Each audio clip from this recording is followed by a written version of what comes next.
Welcome to Bigfoot Society. If you have Bigfoot activity to report from the same areas discussed in this episode, please reach out to me directly after this episode. And if you'd like to be on the podcast to discuss a personal Bigfoot encounter, please reach out to me directly at bigfootsociety@gmail.com. Do you wish there was more Bigfoot Society to listen to every week? Well, there is now. If you become a supporting member over at Patreon, you get a special members-only episode every single week on Wednesdays, and sometimes even more episodes. Head on over to patreon.com/The Bigfoot Society. And now let's get on with the show. All right, Bigfoot Society, we got the privilege of talking to Brad today. He's a listener from Oregon that reached out with some really interesting things that he's experienced over the years. Brad, I'm so glad you reached out, and I'm excited to talk to you tonight. How's it going, man? Great, Jeremiah. Thanks for having me on the show. Awesome. We talked a little bit in the pre-interview, and this is going to get pretty interesting. There's even some Oak Ridge, Oregon related stuff that coming up. But Brad, I'm going to give it right over to you, and we'll get right into it tonight. All right. Thank you very much, Jeremiah. I grew up in Eugene, Oregon, and I was an outdoorsy kind of kid. My grandparents lived on the McKenzie River up near the town of Vida, and I spent all my childhood free time up there roaming the woods and the creeks and the hillsides, and grandparents are a little looser than the parents are about where the kid is. So I had free range in the mountains.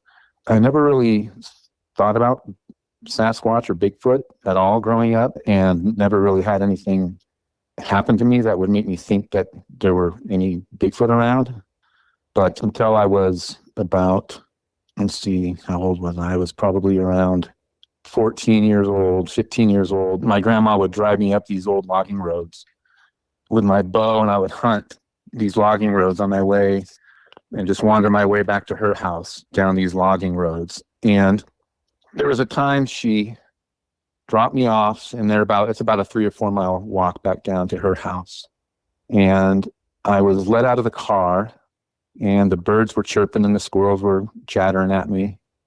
And I would usually sit in a little burrow ditch and wait for her car until I couldn't hear her car anymore. And then I start walking down the logging road, and never really planned on shooting a deer with a bow. It was more of just me being out in the woods. But anyway, I heard her car disappear out of range, out of my hearing, and all of a sudden I just had this very strange sensation of it's like if the forest just went silent, and I just got a really weird feeling. So I'm standing on the logging road, looking down into the ravine below me, and these 3 deer come creeping up out of the ravine, really low, really a strange movement, hunkered down and almost trying to crawl. And they were covered in sweat, totally lathered over, and their eyes were bulging out of their heads, and they walked within, I could have reached out and touched one with my arrow. They were so close, and they could have cared less that I was there. I thought that was really weird. And so I'm looking down into the ravine where they came from, and a tree, like it's just got cracked in half and was pushed over. And there was no wind. There was no reason for it to happen. It sounded like a healthy, live green fir tree just snapped in half. And that was the first encounter. But again, in the 80s, Bigfoot was definitely not on my mind. I just thought it was strange, and wandered on back to my grandma's house. And then let's see, there was another time. I'm going to back up to when I was a little younger. Before you do that, so I just want to clarify something. So when you were looking down the ravine, you heard that tree get cracked in half and pushed over. Yeah, the deer had walked by me, and I couldn't figure out why they were, because I'd never seen deer behave like that. They were it was almost like they were creeping past me and their eyes were bulged out, and they looked, if you see a horse that's been run too hard, they just had this sheen they looked terrified. And then this tree just goes crack and goes crashing down to the ground. And a green, not punky, just a green, big fir tree. It sounded like a mature tree. And it didn't freak me out, but I just was odd. And so I didn't hightail it. I just moseyed back to my grandma's house. When you were out in the woods with your bow, did you ever hear any sounds out there that didn't fit with what should be out in the wood? The only times I ever did are the stories I'm going to tell you. Other than that, Okay. never, which is, it's strange. It never crossed my mind. No signs or never even crossed my mind. I'll back up a little bit. I skipped this one. This has happened when I was 10 years old on Lost Creek Campground. It's on the west side of Mount Hood in 1980. And I know the date exactly because the day after this event happened, Mount St. Helens erupted. So it was May 1980 is when this happened. And I was camping with a family friend for the weekend. And again, I completely forgot about this until I heard somebody tell a similar story.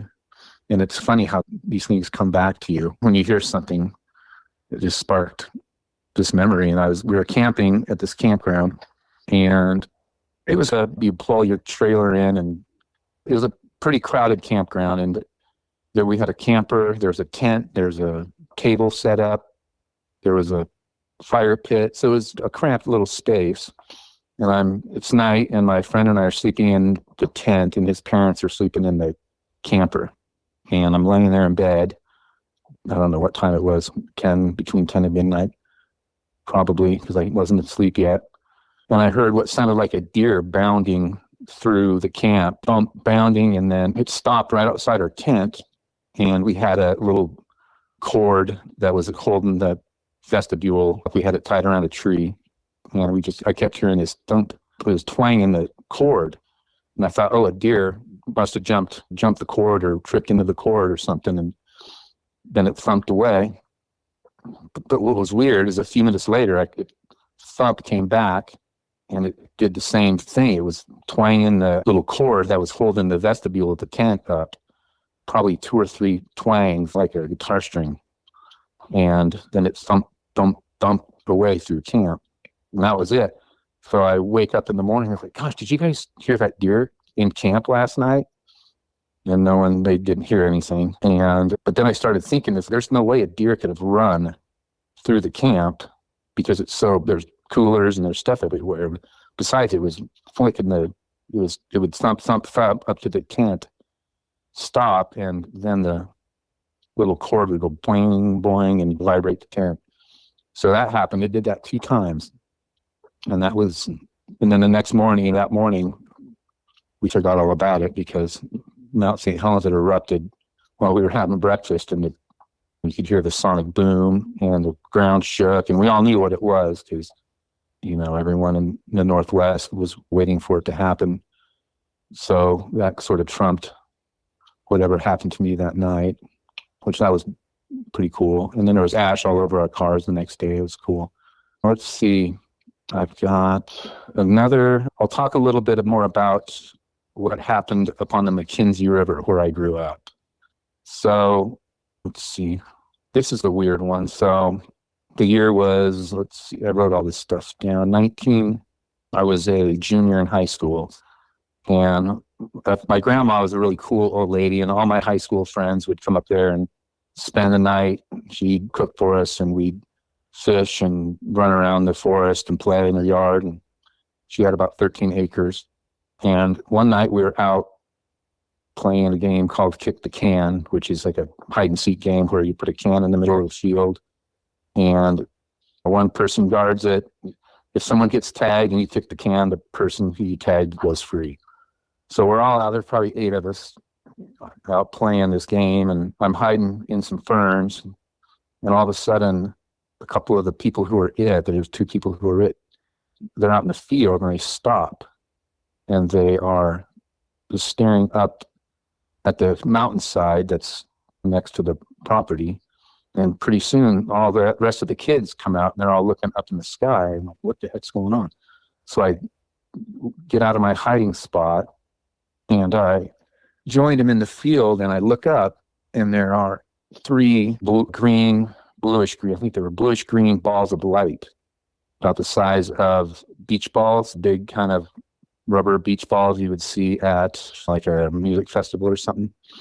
And so if I'm looking straight across the property to the hillside is 12 o'clock. There was one at about 9 o'clock that was maybe 300 or 400 yards away, not on our property, but to the next piece of property in the above the forest there. There was one probably 10 o'clock that was right above where this creek runs down into our property.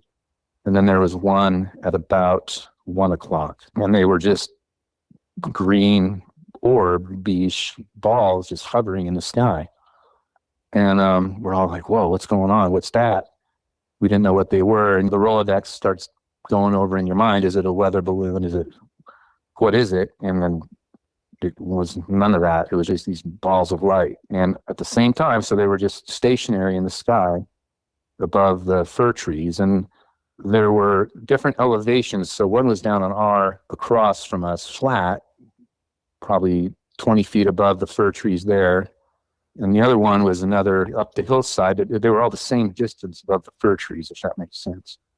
And all of a sudden, at the very same time, they started descending into the trees, into the fir trees. And you could see all the boughs of the fir trees lighting up around them. And they just slowly went into the forest at the same time. It was really weird. And we freaked out and all went back inside and called it a night. So that was strange. So the next day, so this is at the end of September, most of the kids left that next day, and my buddy and I were going to go grouse hunting. We stayed. So we're like, oh, let's go grouse hunting. And so there's an old logging road straight across from my grandma's place. And so we always hunt this logging road, and we'd hike a couple miles up, and there was this really neat kind of, we're hunting in, I'd say it's second growth, so the trees were probably 60 or 70 years old and pretty mature forest. But there was a really cool spot that the loggers had left that they didn't cut. It was maybe 8 or 9 acres with really beautiful old growth. And so we'd go hike to that spot, we'd always leave our guns outside. We never took anything in there, any guns or weapons, just because it felt like a sort of a sacred place. It was really amazing. So we'd go and sit and visit, and then we'd hunt back down the road to my grandma's house. And there was so between this neat little old growth section and her house was a giant, one of those big giant, those power lines that go across the state, those giant high tension power lines, and a little service road ran under it. And we'd go to the little old growth spot, come down, and then turn down the little service road underneath the high tension power lines and eat a sandwich and drink something. Because it was in the sun. Because when you're on these logging roads and these big trees, it's like a tunnel. There's no direct sunlight. So we'd always go and get a little sunshine on our faces and have a sandwich and just sit and look out across the mountains. So we'd done that. We were on our way back down, and this is where it gets pretty weird. And so let me see. So we're walking down the road, and we're about to turn right to go down this little service road, logging road, to eat our sandwiches. And from our right side, probably 20 yards just off the edge of the logging road in the forest, we hear 2 whoops. Whoop, whoop, really loud. And before we can really acknowledge what we just heard, we both just stopped and freeze, and this wave of unbelievable fear that I can't really describe came over us. It was like we walked into an invisible sort of bowl of jelly. I couldn't move, and neither could my friend. And the fear was, I can't describe the fear. It's just, unless it's happened to you, I think it's hard to explain. So the whoops happen, and then across the little service road, the forest continues, but the face of this forest it gets a lot of sunlight. So it was Scotch broom, blackberries, so you couldn't really see into the little thicket of trees that was on the other side. And from that side, all of a sudden, and we're frozen and we can't move, and all of a sudden I hear the sound. And I've gone online and listened to certain animals as I've heard people's accounts. And it sounded exactly like, if you listen to what an alligator or crocodile sounds like, they vibrate. I don't think they have vocal cords, but they make this weird vibrating noise. It sounded exactly like that at first, where just my eyes are bulging out of my head, and the noise is just, it's reverberating through this whole little landing that we're standing in. We can kind of, at this point, I'm sort of like, oh gosh, starting to maybe pivot around a little bit, and my senses are coming back, and we're talking back and forth like, what the heck's going on? And as we start to talk, that sound, and it's inhaling, and it's this raspy inhale and just vibrating out this noise. It sounds like an alligator. And then it goes from that sound to, and again, I've found these sounds online. It sounded like, if you ever listened to a lion while it eats, like a big male lion eating, kind of purrs and growls at the same time. So it would inhale, you could hear it inhaling this really raspy noise. And then when it would exhale, it would make this sort of purring growl like a lion. But it was really loud. And all I could think of was, that thing's got to be the size of a rhinoceros, whatever's in there. And it was doing that. It would inhale and then exhale this purring, strange growl. And we're starting to freak out a little bit, obviously. And we're thinking to ourselves, what in the heck? We're going, not a deer, not an elk, not a cougar, not a bear, and not a person in there trying to mess with us. But again, I'm not thinking Bigfoot at all. Which is weird, because growing up in Oregon, you hear about Bigfoot, but it just wasn't entering my mind. So we're standing there, and I'd forgotten we even have guns because we're just so scared. So as we start to shift our bodies, this is maybe a minute or two has gone by since we heard those initial whoops. So it's going by pretty quick, and my mind's just racing, trying to figure out what's happening. If we start to talk, what are we going to do? How are we going to get, because we have to walk underneath because the road cuts down below where this is happening in this little thicket of trees. And the trees are probably, it's a newer grove of fir trees, and the trees were probably 30, 40 feet tall. But you couldn't see, like I said, you couldn't really see in. So we're like, oh shoot, how are we going to get out of here? Because that thing is, whatever that thing is, it's mad. So as we're shifting and we're starting to talk about what we're going to do, I'm like, we each have a 12-gauge shotgun. We could fire over the trees, wait for it to run off, and then boogie out of there. And the minute I started with my gun to consider lifting it up and firing it, the place erupted. It went from this weird purring growl to just this screaming roar of, I can't describe it. It was just blowing through our body, like blowing through our bodies. And the trees started to shake, and there was branches starting to snap. And I remember seeing two trees that were probably 35 or 40 feet tall next to each other, just shaking violently back and forth. I'm like, gosh, what in the heck can be doing that? And then they went from back and forth to front and back, completely different directions at the same time, like something was grabbing them with their hands and just shaking them back and forth. And so we're terrified, and we don't know what to do. I think I'm crying at this point, and just the fear, just poof, overwhelmed. So screw it, we got to get out of here. So we both agree we're going to shoot over this thing, over the trees, and then bolt underneath it. Hopefully the sound of our guns will scare it off. So yeah, we fire over the treetops, and we wait a second to see if we can hear whatever's in there take off.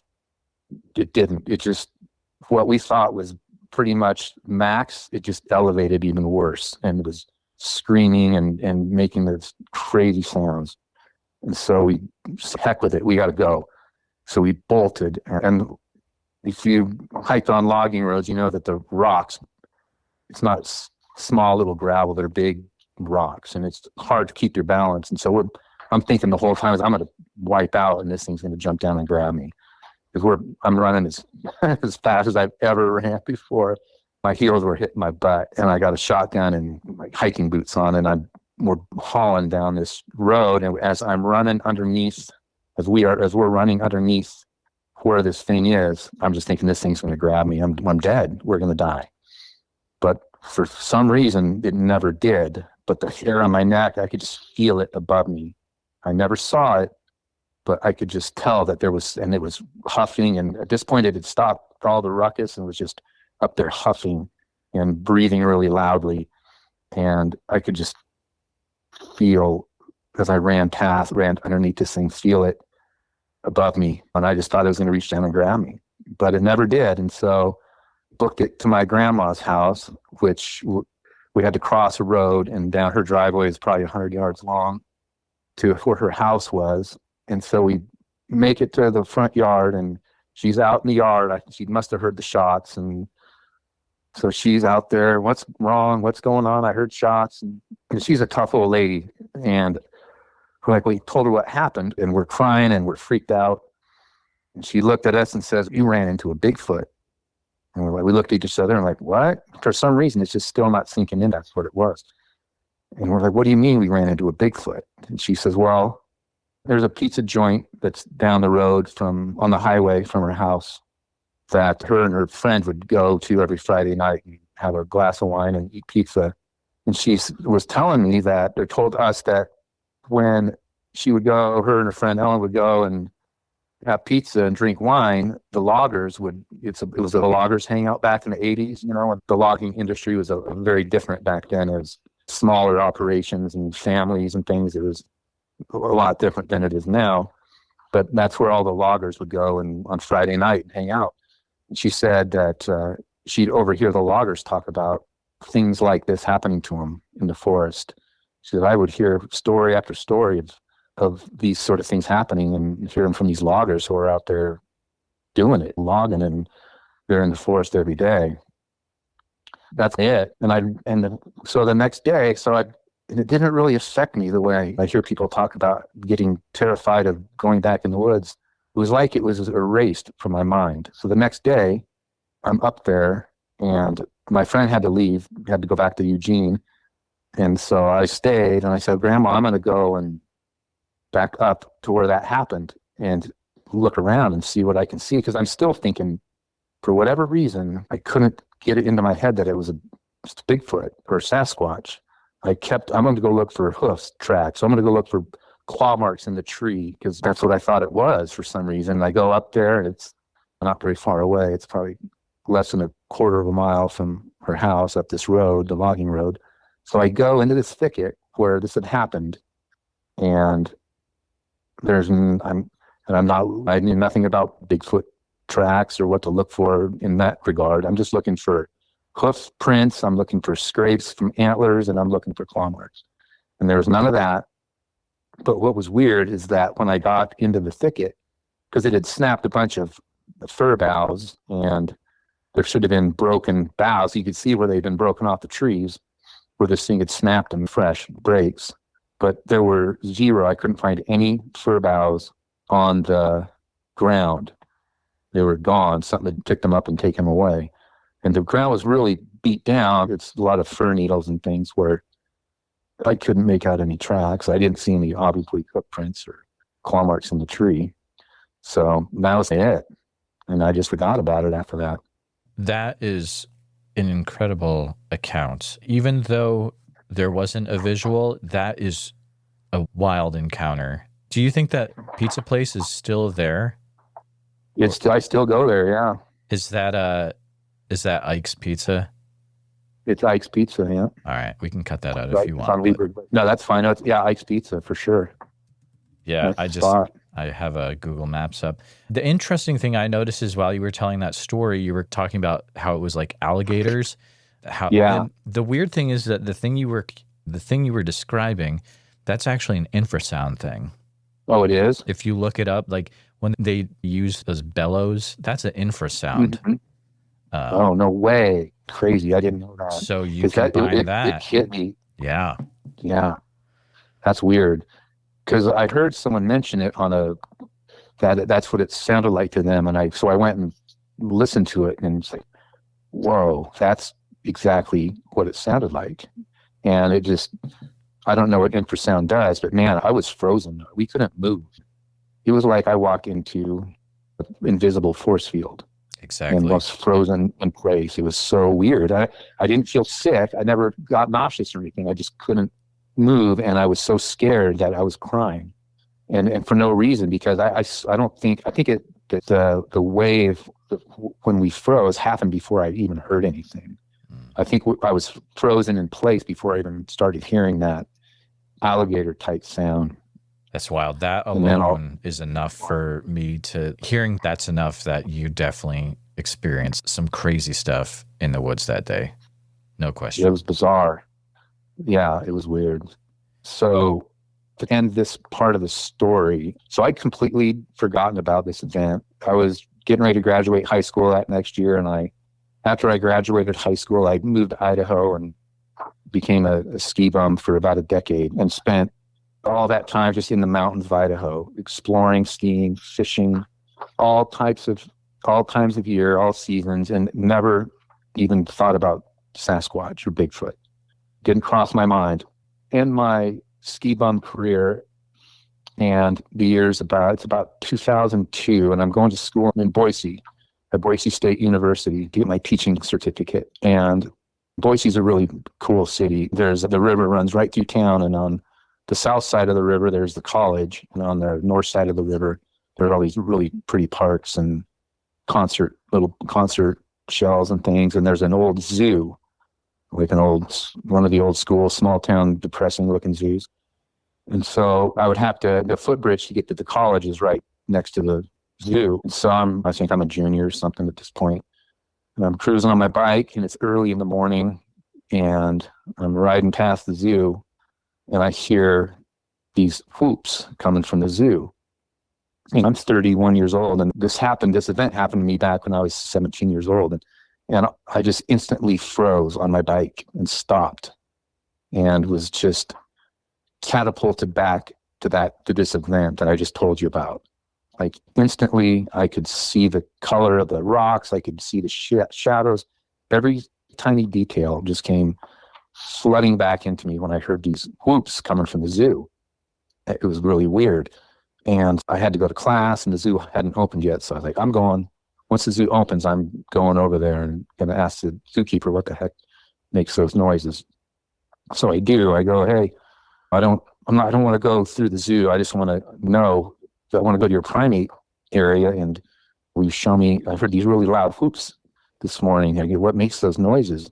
And he took me to the gibbon cage, and he goes, those are gibbons, and that's what you heard in the morning. And they were making a little bit of whooping sounds, but it was identical, a little higher pitch, and obviously smaller lung capacity, but it was the exact same sound that I'd heard in the forest. It was bizarre. It froze me on my bike.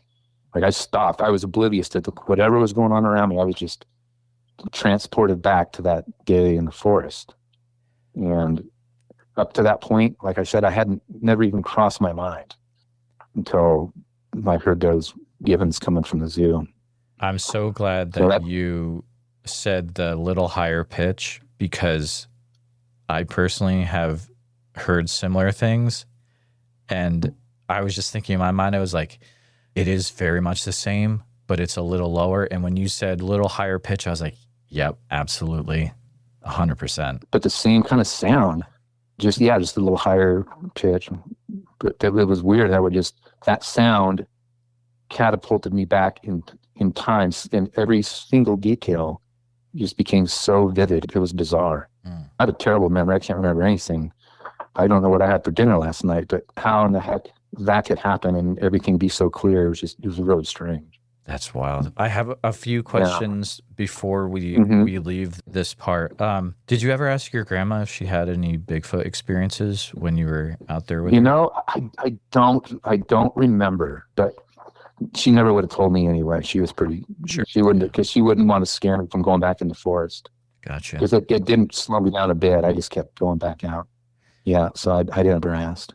I share with the Patreon members a little bit about upcoming episodes, and they're really interested to read about what you had sent over. And some of them had some, I'm always like, hey, if you guys have questions for this interviewee, Put them in the comments. So there's a few that are actually related to this part, I believe. Slaya asks, have these events, have they affected your ability to be in the mountains and the woods at all? Or did it not affect you in a way where you're like, I'm never going in the woods again? It didn't, like I said, I forgot about it. For some reason. It never slowed me down a bit. Like I moved to Idaho and I was out in the woods all the time. No, it never did. Gotcha. It never had a negative effect. And even now, I live back in Oregon and we're out all the time. I'm aware and I'm very conscious of that. And I treat the forest a little differently, I think, in terms of how I approach it. You know, have a lot more gratitude, I guess. Absolutely. Scott had some questions. They're interesting. So you alluded to how if you grow up in the Pacific Northwest, you know about Bigfoot, right? So his question is, living in the Pacific Northwest, Bigfoot seems to be part of the culture. Were you a believer before your experiences? And you had some really young age experiences. Yeah, but I never equated that to Bigfoot until I heard someone talk about it on the podcast. Then I was like, whoa, kind of like the bike thing at the zoo. It just triggered this event. So someone mentioned it on their show. I was like, oh, wow, that kind of happened to me. Yeah, I had a hunch it was real. You know, I'd seen the Roger Patterson film. And I think at that point, though, when I was a kid, I felt like there was one of them, and that's where they lived down in California. And we joked. We did a lot of camping, and we were always joking about it, but I don't think anybody took it serious or at least at the people I knew and the circle of friends I hung out with. Up until obviously that point, yeah. But you'd hear about it, but it just was never, I don't know if we wanted it to be true because it would keep us from going out. Maybe we just tuned it out. We camped in places where I hear about accounts, the Coast Range, all over the place. And aside from these few events that I've had happen to me, for the amount of time I spent out there, these are very few. There was also an interesting part where you were sharing about the lights coming down into the trees, and you saw those large lights. So the lights, yeah, that was really weird. There were three of them, and there was one that came down to I guess that would be to the east, but it was maybe at the edge of our property or maybe just past the edge of our property. We had about 13 acres. And it just into the forest. And then there was one there's a creek that runs through our property, and it comes down the mountain across the road, and one of the lights went down and on the left side, the east side of the drainage, and the other one came down basically right on top of where this encounter happened. Oh, really? The next day. Yeah. So the third light was the light came down into basically that, because I Google Earth the distance, and it was 520 yards away as a crow flies. And it was basically just right on top of where that happened.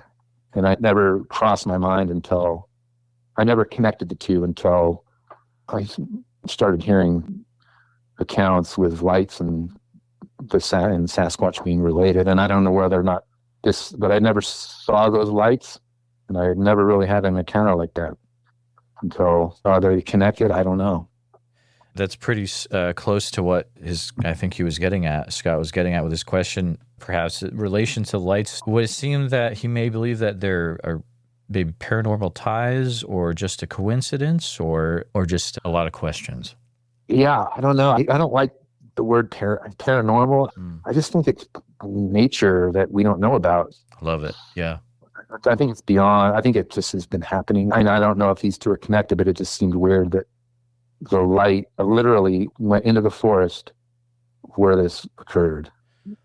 And again, I never made that connection until I started listening to podcasts. Even that day when it's happening, I'm like, oh, the light came down and now there's something in there. It was furthest thing from my mind, which is bizarre now that I think back. And what are the chances that you have this light coming down almost in the same area where you had this encounter, and it's like that, man, it's got to be connected somehow. But we just don't have the knowledge yet. And that now, having heard enough people being interviewed who have had similar things happen, people are so afraid to just say, duh, I think it's probably connected. How could it not be? Because I've never seen lights before that, and I never had an encounter quite in that spot. It was just too much for coincidence. Any UFO activity ever in this area?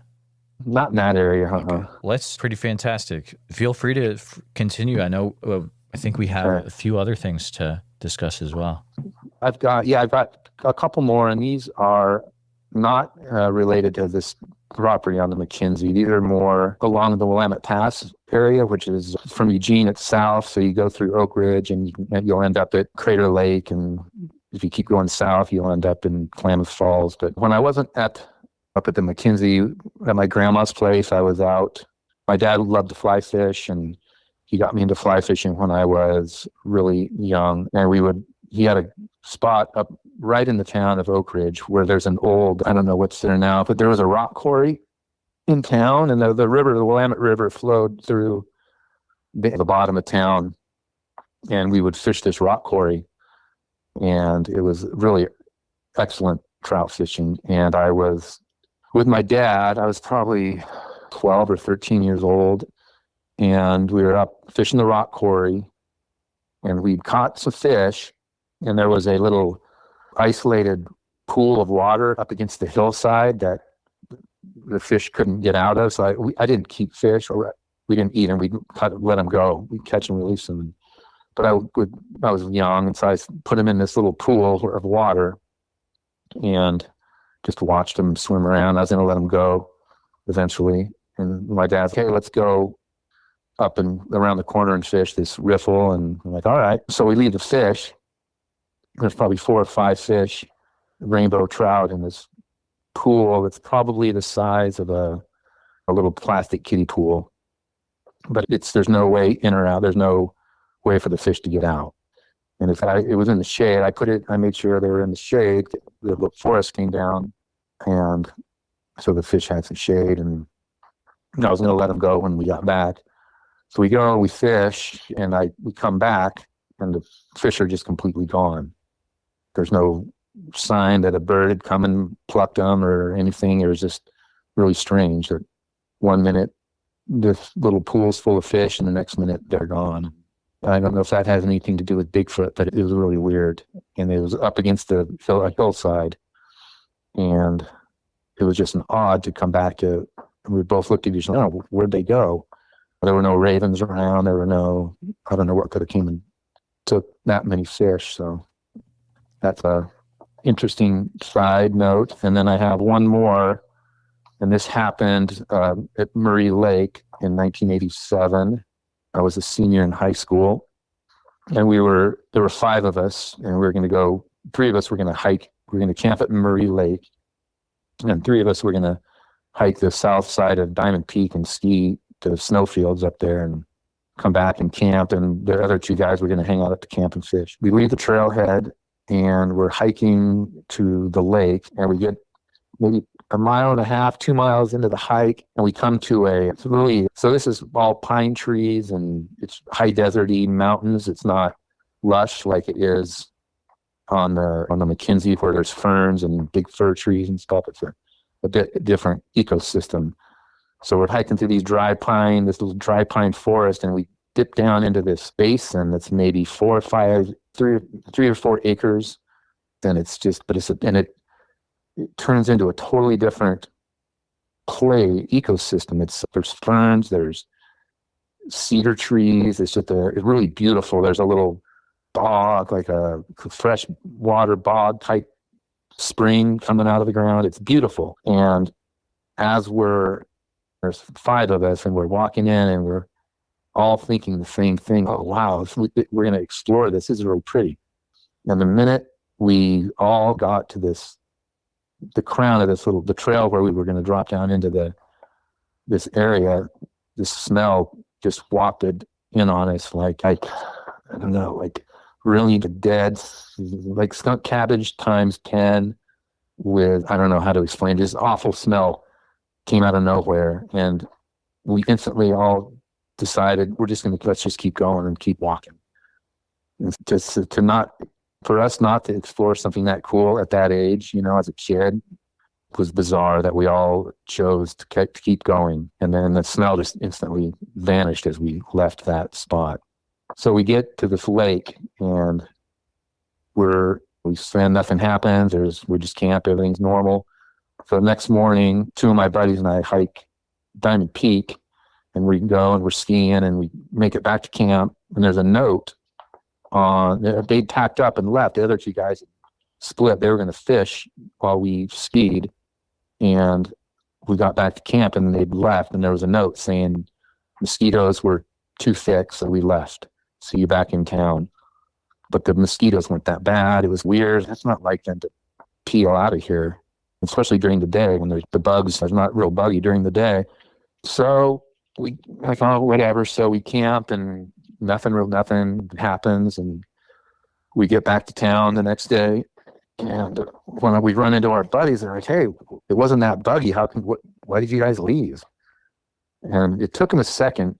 And they looked at each other funny and said, the truth is, when we were fishing, we kept hearing noises coming out of the forest. We kept hearing sticks breaking and we kept hearing strange grunting noises. And we played it off as a bear at first and thought nothing of it. Thought we'll just go around the other side of the lake and fish.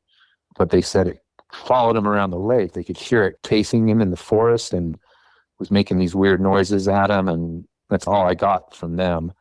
They said, so we got back to camp and just felt really uneasy and decided we'd tell you that it was too buggy and we split. We got out of there. We were scared.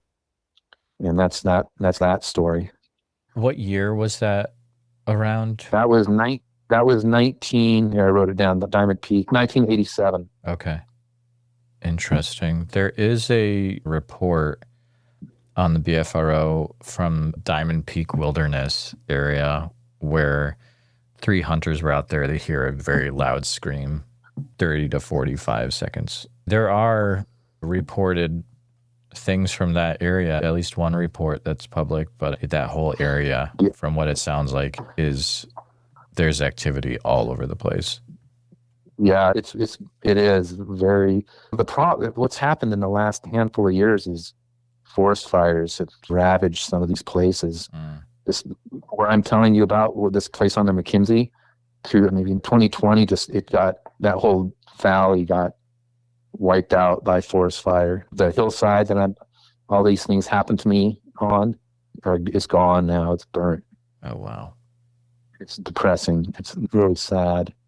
So, yeah, I don't know. It's coming back a little bit. There's some greenery growing, but the big fir, I don't know how long it's going to be until the fir trees come back. But there's some maples growing and things like that, and some ferns, but they got cooked pretty good. I think that's about all I got. Oh, there's a couple other things if you want to hear about. This happened in 2017 or 2018, I think, somewhere in there. Like I said, I lived in Idaho. I moved to Idaho in 1989 and came back in 2012. And we moved back to Central Oregon, but we still have the property on the McKenzie. I still have it today. I spent a lot of time over there. But so in 2017 or 18, it was around Thanksgiving, and I was out, and this happened a couple nights in a row. It was really bizarre. I'm out in the yard. It gets dark real early, so maybe 5 or 6 in the evening, but it's dark, and it's pouring down rain. It rains a lot over there, and I don't know what I'm outside doing, going to the bathroom or something, and I hear what sounds like up, and it's like I had said, there's a creek that runs through our property and it drains out on this hillside across the road. And I heard what sounded like a truck brakes screeching down, like they sound like they're wet and screeching down a road, just this weird metallic grindy sound coming from where there was no roads at all. It was just a ravine with a creek in it, and it was really loud and freaky. It was just like, what in the heck? But it sounded just like metal on metal brakes, and I heard it maybe 2 or 3 nights in a row. And then on that same time frame, maybe a day or 2 later, my neighbor comes over, and he's maybe a couple of 100 yards downriver from me, and he's like, man, I was in my house and I started hearing these owls coming from your property, like huge owls, giant owls coming from your property. So I went outside and I was listening and I could hear them.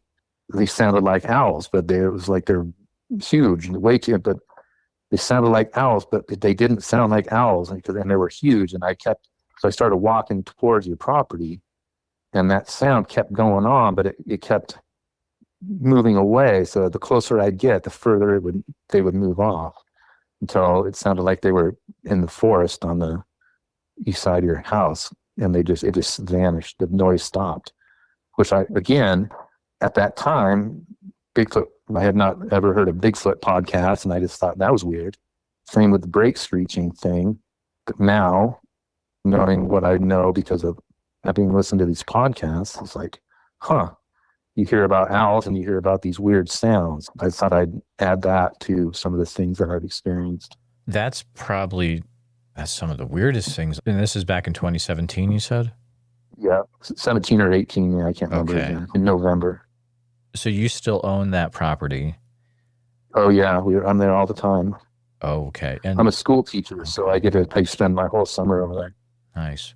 Anything weird sound-wise happen lately, or just the last time was back in 17 or 18? That was it, yeah. And then, like I said, in 2020, the fires took through there and took everything out. But I did set up a game cam before, and I wouldn't get anything. I got cougars and bears and deer and turkeys, but that was it.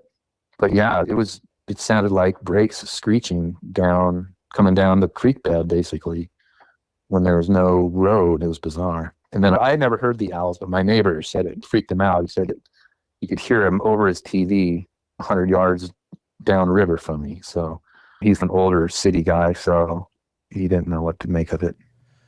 I definitely feel like there's some sort of mimicry that's involved. You hear things like what you mentioned. You also hear things like car doors slamming where there's no cars, or rusty gates is one. It's very strange. Yeah, the rusty metal. That's what it sounded like, rusty metal.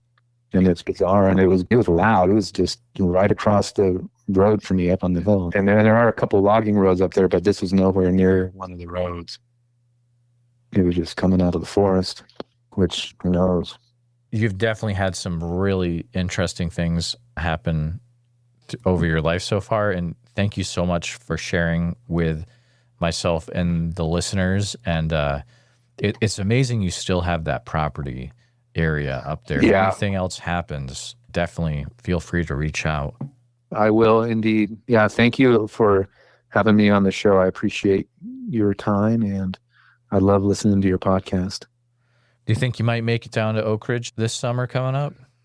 I'll have to look at my schedule. Yeah, I'd like to. I've never been to one of these before, and my 12-year-old son is heavy into the whole Sasquatch thing, so I might bring him over and check it out, maybe camp or something. It's going to be a hopping time. If he's into Bigfoot, there's going to be people there that it's the time that they're in Oregon. They probably won't be there again, but man. I know. We make it over to Cliff's Museum once a year, a little pilgrimage. So we'll go and get a little place in the forest and go squatching and go talk to Cliff a little bit. So that's pretty fun. How cool is that, man? Yeah. And those floops I heard, he's got that giant Sasquatch in his museum. Yep.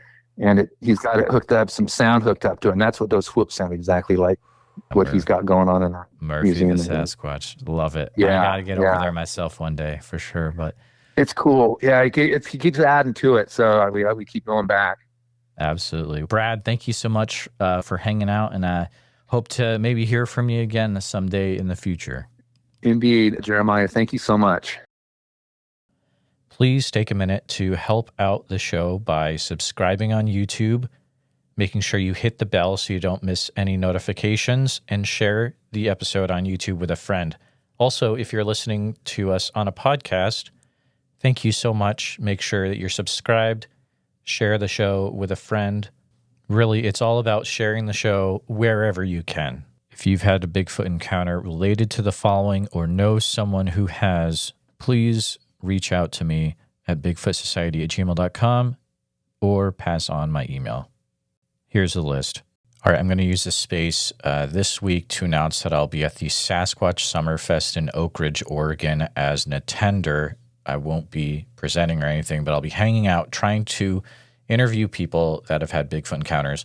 If you're from the Oak Ridge, Oregon area or surrounding and you've had a Bigfoot experience, please contact me directly, bigfootsociety@gmail.com.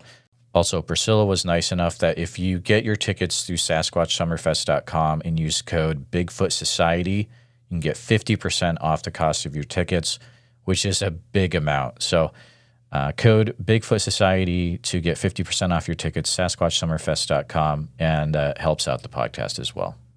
A special thank you to all the Bigfoot Society Patreon and YouTube channel members. It's your support that helps keep the show going, and I extremely appreciate it.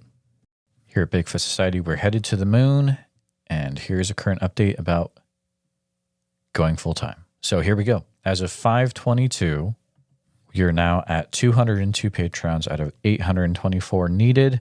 That's 24.51%, almost a quarter of the way there, guys. Brings us down to 622 left to join the Patreon. So a huge thank you to Barbara, Gregory, Dana, Craig, Jeff, Steve, Ricky D, Norm, Megan, Dan, Daddy Chatty, Joe, Eber, Ike, Jules, Josh, Ryan, Todd, Nathan, Gabe, Bill, Lucky, Megan, William, Bobby Joe, and Inger for joining recently. If you want to join in the fun, you can join over at patreon.com/the Bigfoot Society. I'll see you there. And again, thanks for listening.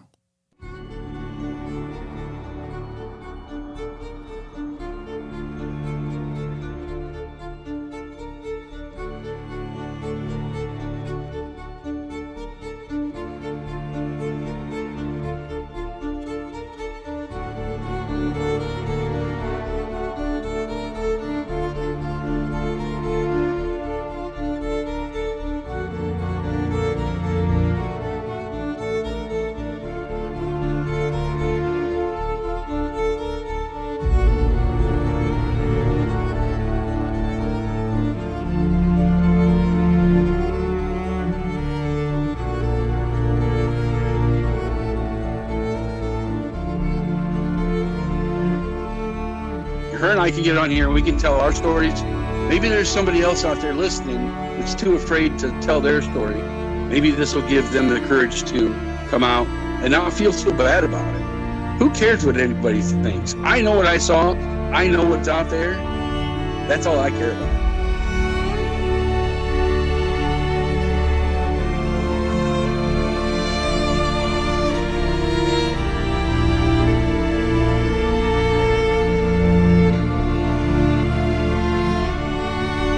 Please let people know. Please let them know. If you ever see one of these things, you need to tell. Because if you don't, then shame on you. You know? Shame on you.